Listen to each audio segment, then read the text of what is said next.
Hello everyone, and it's good to see you again. Today I have interesting subject, especially for you, to discuss. Today I want to discuss three books that I'm recently reading at the moment.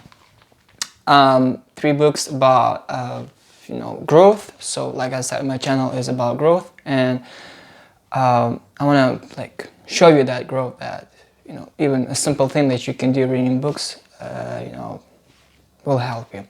So the first book and basically the first chapter I wanted to share with you is the book Millionaire Success Habits, and Jack Canfield. So I read the first chapter and I marked all useful knowledge for me, and I want to share with you because I want to just give you this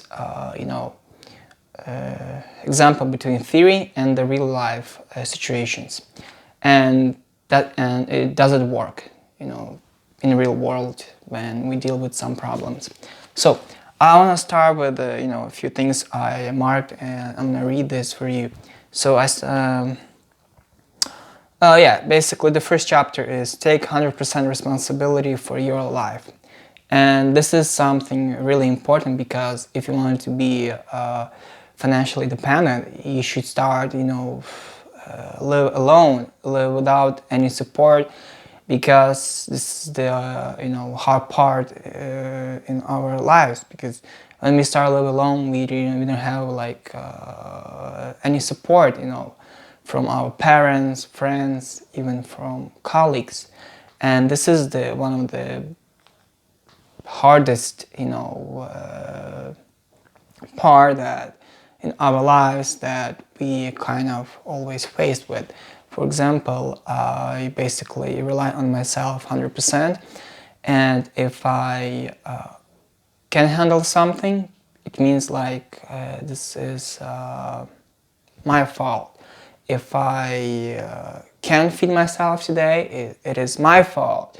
If I can buy a new sweater, t-shirt, shirt, pants, it's my fault because I didn't work enough to earn more money, and to I kind of procrastinate, or I just did something wrong, or I didn't do anything. So I want to just read few marked sentences that I marked. So I want to just share with you and then tell you if this is really helps in real life. So the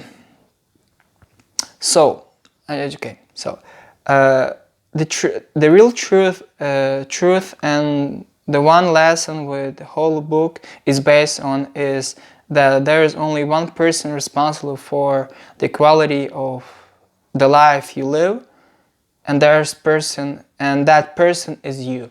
So yeah, he is right about that, because our life based on our vision. We have a vision, we have a good life. We don't have a vision, we follow like a ship without a captain. Wherever the wind blows, it goes there.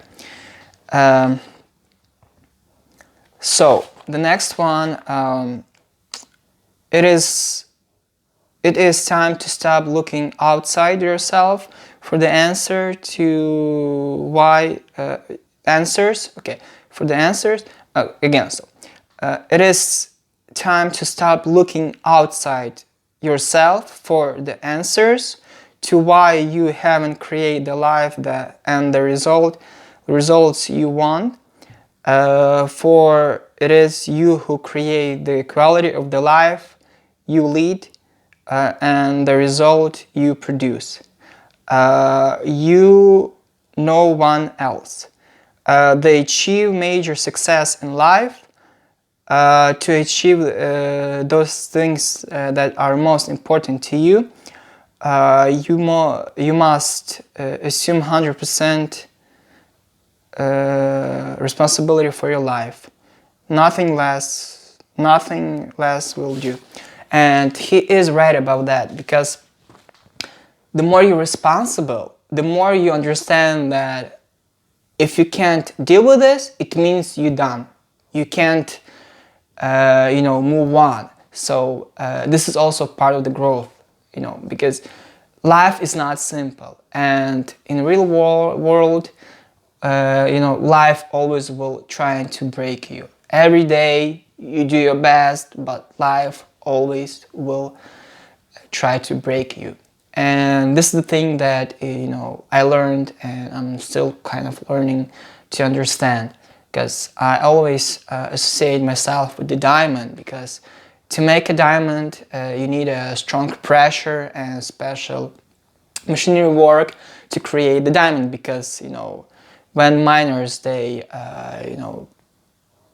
find a diamond, or they dig diamond from the ground, it's just a piece of rock and it's not the real diamond. So then they deliver the diamond to the special factory, and that factory kind of carve that rock until that rock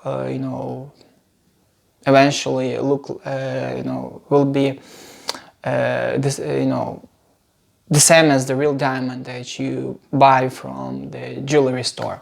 So the same, you and me, and life is like this machine that kind of carves you, and every time it's super hard, it carves you even more, and then more and more and more you understand that this is the life. So be simple, and also understand that you are responsible for your life, and if you can handle this, no one can. And you need to have a faith that you have someone behind you that helps you. Second book I'm reading is Dean Graziosi, Millionaire Success Habits. That book was one of the hardest books that I got, because I was searching for that book in the internet, and I tried to buy this book online, but I have a problem with shipment because I'm recently in Ukraine, so it's kind of impossible for me to buy a book from in America and then deliver this book to Ukraine.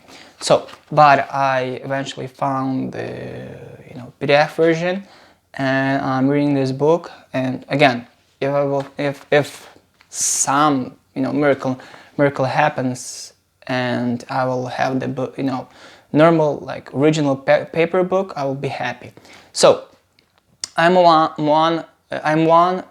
on, and I want to talk about the first chapter I've read.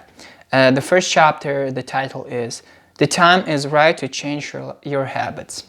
So we all know habits. It's not it's not something like people always talk about habits. Just type write habits on YouTube or internet, and you'll find tons of information. But does it work does it work in real life, that the right habit? For example, I had a good habits. I thought they are good. For example, I did meditation, I did reading, I learned many stuff. And eventually understood that what is the best is that to find maybe 3 or 4 habits that and try to focus on them, not to have tons of habits. So I want to read a few sentences that I marked. And again, it was hard to find the right sentences, but still I want to read that for you. I like this one. But there is the real truth. Money earned ethically allow you to do incredible things for the world.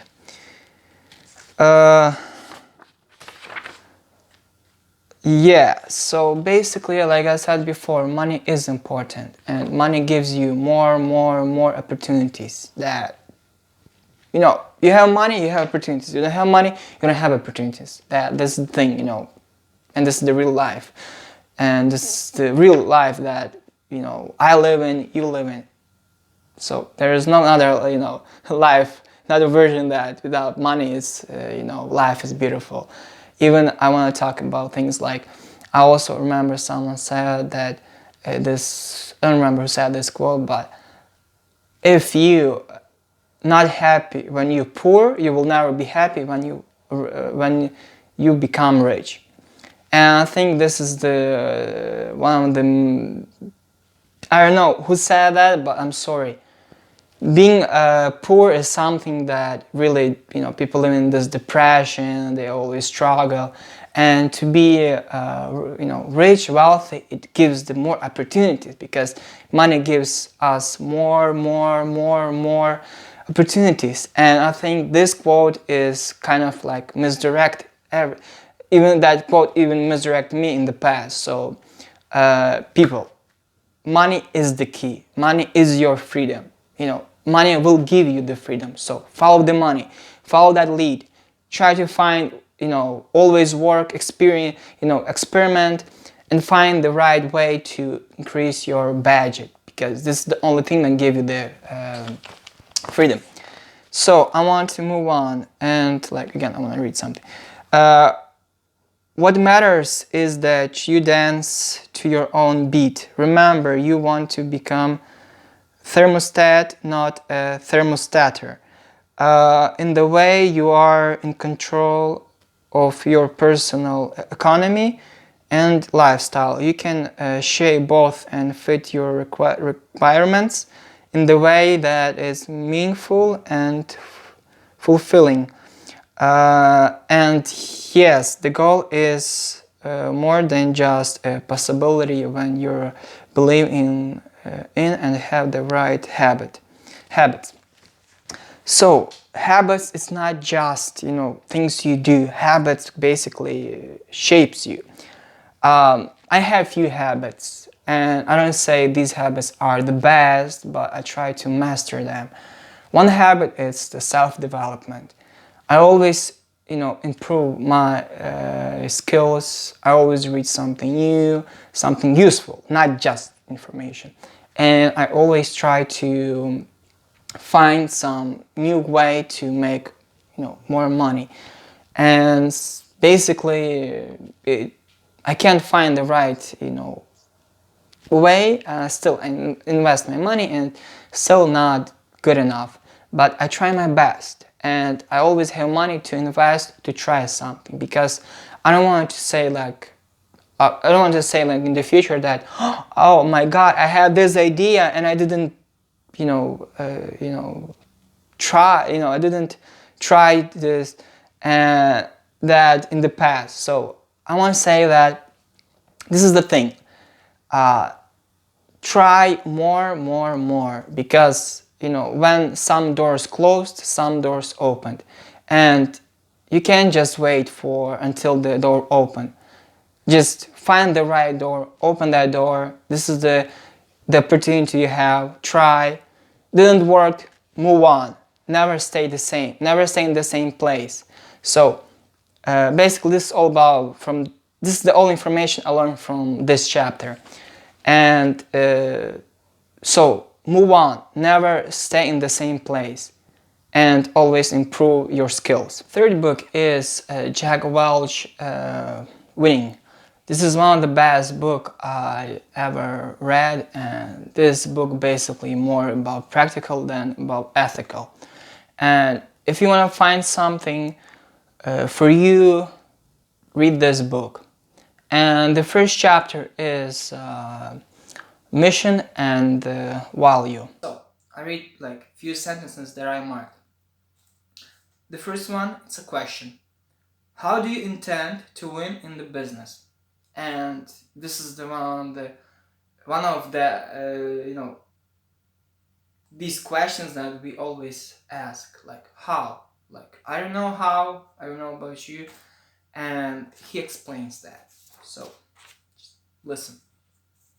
At the end of the day, effective mission statements balance the possible and the impossible. They give people a clear sense of direction, of profitability, and inspiration.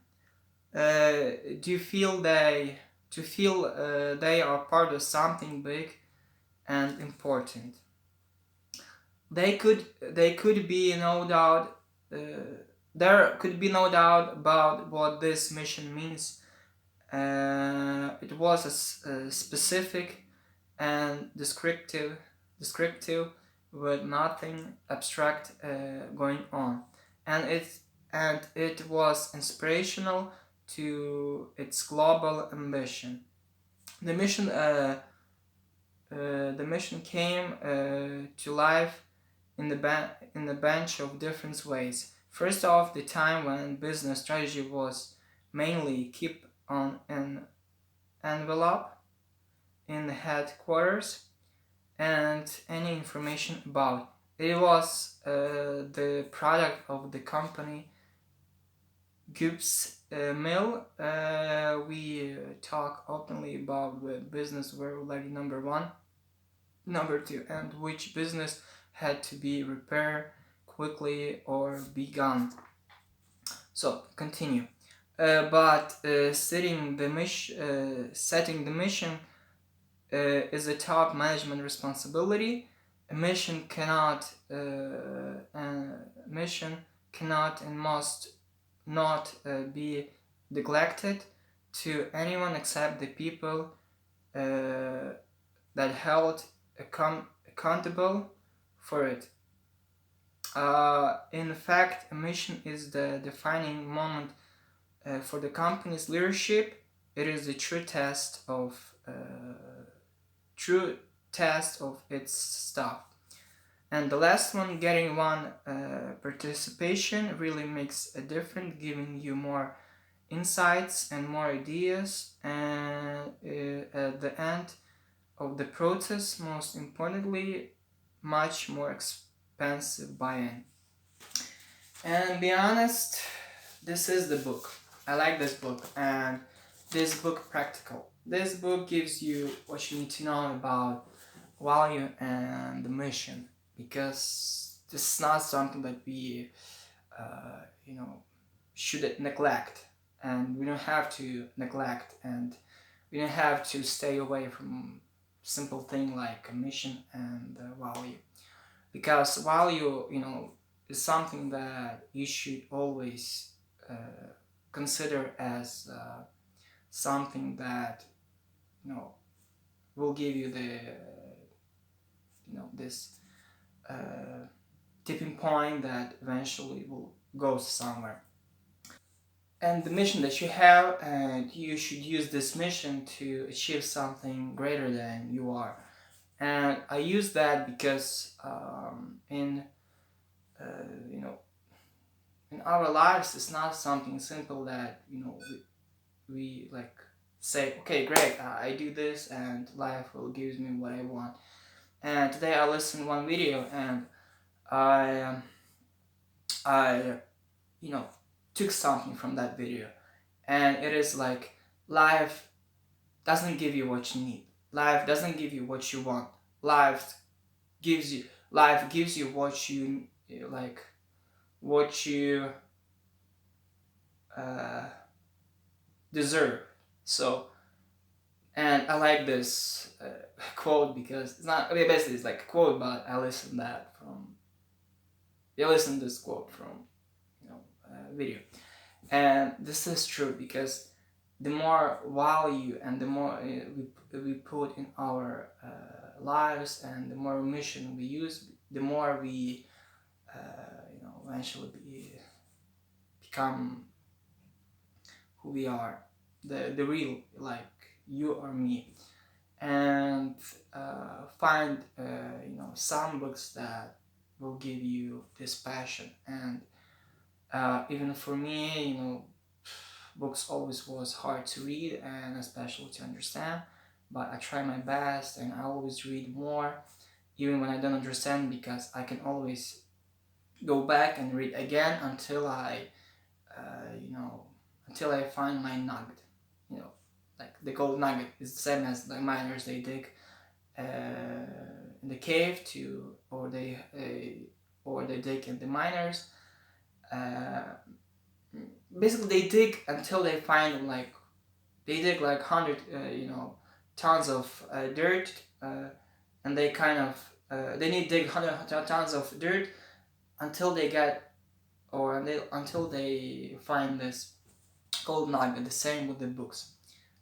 Read more books and try to find your gold nugget, because if you wouldn't do that, who else will do that for you? So join my channel, and I will post more videos about useful things, and about more useful things, not just things and not just information. And see you next time, and have a great day.